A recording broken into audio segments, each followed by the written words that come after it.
Shalom Bapak Ibu Saudara-saudaraku yang dikasihi Yesus Kristus. Selamat pagi, selamat bertemu kembali buat kita hari ini dalam renungan hari ini. Ini akhir pekan tanggal 19 Maret 2022. Kita tetap mengawali segala pekerjaan kita, segala kehidupan kita supaya kita diberkati Tuhan, diberikan kuasa, kemampuan, dan kita juga semakin dikenal oleh Tuhan. Amin. Bapak Ibu Saudara-saudara, firman Tuhan yang menjadi renungan buat kita hari ini yaitu yang terambil dari 2 Korintus pasal yang pertama ayat yang ke-20. Tetapi sebelumnya marilah terlebih dulu kita menyerahkan hati dan pikiran kita kepada Tuhan. Kasih karunia dan damai sejahtera dari Allah Bapa dan dari anaknya Tuhan Yesus Kristus, itulah yang menyertai hati dan pikiranmu sekalian. Amin. Bapak Ibu Saudara-saudaraku yang dikasihi Yesus Kristus, 2 Korintus pasal yang pertama ayat yang ke-20 dikatakan demikian. Sebab Kristus adalah ya bagi semua janji Allah. Itulah sebabnya oleh Dia kita mengatakan amin untuk memuliakan Allah. Demikianlah firman Tuhan. Bapak Ibu Saudara-saudaraku yang dikasihi Yesus Kristus, Yesus adalah kegenapan dari semua janji Tuhan. Di dalam Yesus semua janji yang disampaikan oleh Bapa kepada orang-orang percaya disempurnakan, ditepati, digenapi, dilakukan. Oleh karena itu saudara-saudara, berbahagialah kita karena kita memiliki Tuhan Yesus yang menjadi kegenapan daripada setiap janjinya Tuhan. Apapun yang menjadi janjinya Tuhan dalam kehidupan orang percaya sudah pasti digenapi oleh Tuhan Yesus Kristus. Kristus yang menyempurnakan. Makanya saudara-saudara, kita dengan keberanian yang teguh setelah kita menerima Yesus Kristus menjadi Tuhan dan menerima penebusan itu, kita berani datang kepada Bapa untuk meminta segala sesuatu apapun yang kita butuhkan dalam kehidupan kita. Itu satu kebahagiaan yang luar biasa, ya kan? Kita boleh datang dengan penuh keyakinan karena Yesus kita pasti akan menjawab segala pergumulan-pergumulan kita, segala beban, segala masalah yang kita hadapi. Nah, oleh karena itu Bapak Ibu Saudara-saudara, mari lihat apa yang menjadi keraguan-raguan kita. Berkat, anak, pengabulan doa. Mungkin kita berkata saudara-saudara kepada saya atau kepada orang-orang lain, ya kan, saya sudah berdoa, saya sudah meminta, saya sudah bermohon, bahkan terus menangis hari lepas hari, tapi Tuhan tidak mengabulkan. Tuhan masih belum mengabulkan doaku untuk anakku supaya dia dilepaskan dari narkoba. Tuhan masih belum mengabulkan doaku untuk suamiku yang terus selingkuh. Atau Tuhan masih belum mengabulkan doaku untuk apa? Untuk membangkitkan ekonomi kami. Bapak Ibu Saudara-saudaraku yang dikasihi Yesus Kristus, ada banyak hal yang kita mintakan kepada Tuhan. Ada banyak hal yang kita sampaikan kepada Tuhan, kita mohonkan kepada Tuhan. Tetapi saudara-saudara, di situ masih ada iya dan tidak. Artinya masih ada keraguan-raguan. Sama seperti yang dikatakan ayat 19 ini. Karena Yesus Kristus anak Allah yang telah kami beritakan di tengah-tengah kamu, yaitu olehku dan oleh Silwanus dan Timotius, bukanlah iya dan tidak, tetapi sebaliknya di dalam dia hanya ada iya. Jadi tidak boleh ragu-ragu, nggak boleh bimbang. Percayalah, orang yang bimbang tidak akan mendapatkan apa-apa. Namanya juga dia sudah bimbang, sudah ragu. Bagaimana mungkin dia akan menerima apa yang dia yang dia anggap itu sesuatu yang masih ragu-ragu. Tidak akan mungkin. Kalau kita ragu, tidak yakin, bagaimana mungkin kita mau bisa menerima? Wong kita aja ragu.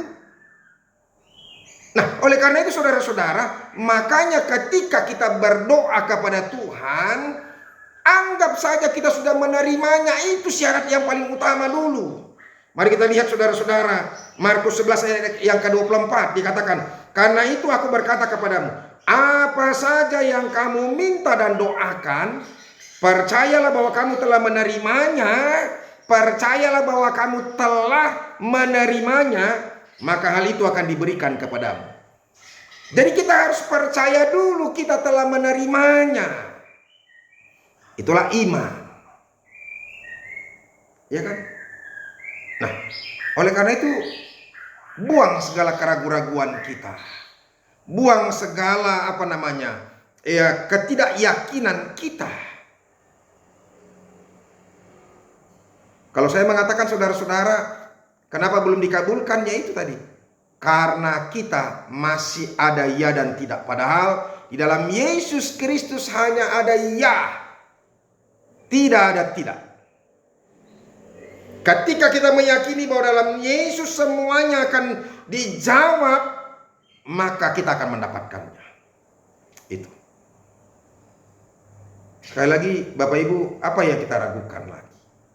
Di dalam Alkitab kita sudah lihat, tidak ada yang tidak mungkin. Mungkin kita berkata, tidak mungkinlah ada pertolongan kepadaku. Tidak mungkinlah aku bisa disembuhkan lagi. Sedangkan dokter aja sudah menyerah.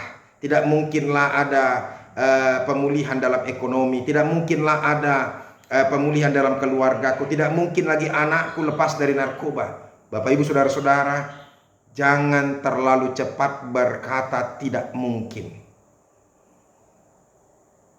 Sebab untuk yang tidak mungkin itulah kita memiliki Tuhan. Maaf saya harus katakan kepada kita, kalau untuk hal-hal yang mungkin kita tidak butuh Tuhan. Tapi justru ketika situasi itu pelik, situasi itu sudah mentok, situasi itu sudah tidak mungkin, tidak ada lagi pertolongan, justru di situ kita harus yakin dan percaya kepada Tuhan. Bagaimana? Apakah kita mau ditantang untuk melangkah dalam iman? Itu yang menghancurkan kehidupan orang percaya banyak. Karena apa? Karena kita sering sekali memakai logika kita. Kalau itu sudah tidak mungkin, sudahlah. Kita terima saja. Bapak Ibu saudara-saudara, Daniel, Sadrak, Abednego, bagaimana mungkin mereka bisa lepas dari singa dan dari api yang panas itu? Tetapi bagi Tuhan justru mungkin. Ketika Tuhan menyertai mereka, singa itu tertutup mulutnya.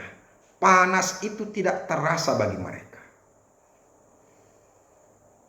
Bagaimana mungkin Abraham yang sudah tua dan Sarah yang sudah tua, yang sudah mati haid, tapi mereka masih bisa menerima anak.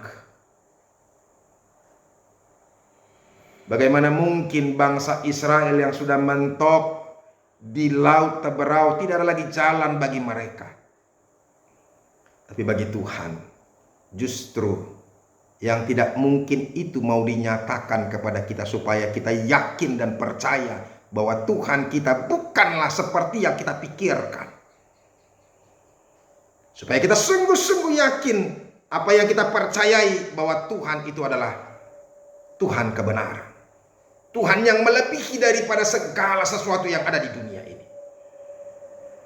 Oleh karena itu saudara-saudara, melalui firman Tuhan buat kita hari ini, kita mau diingatkan saudara-saudara, supaya kita benar-benar yakin akan Tuhan.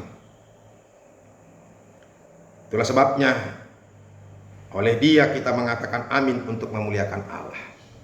Muliakanlah Tuhan dengan imanmu, dengan percayamu, sebab Yesus sudah menyempurnakan, menepati segala janji-janji Tuhan. Jangan ragu lagi. Hidup dalam iman, itu yang perlu kita kembangkan. Tuhan Yesus memberkati. Mari kita berdoa. Terima kasih Tuhan untuk firman-Mu yang mengingatkan kami supaya kami boleh semakin percaya dan yakin hidup di dalam Tuhan, supaya kami jangan ragu-ragu, supaya kami bisa mendapatkan apa yang kami boleh terima daripada kuasa Tuhan. Terima kasih Yesus. Amin. Bapak Ibu saudara-saudara, kita sudah dengarkan firman Tuhan, tetaplah percaya, yakinlah Yesus adalah kegenapan semua janji Tuhan, maka hidup kita akan bersukacita, berbahagialah sebab kita punya Tuhan Yesus yang menjadi Tuhan bagi kita. Tuhan Yesus memberkati. Sampai ketemu hari Senin yang akan datang dan bergereja besok. Tuhan Yesus memberkati kita. Salam.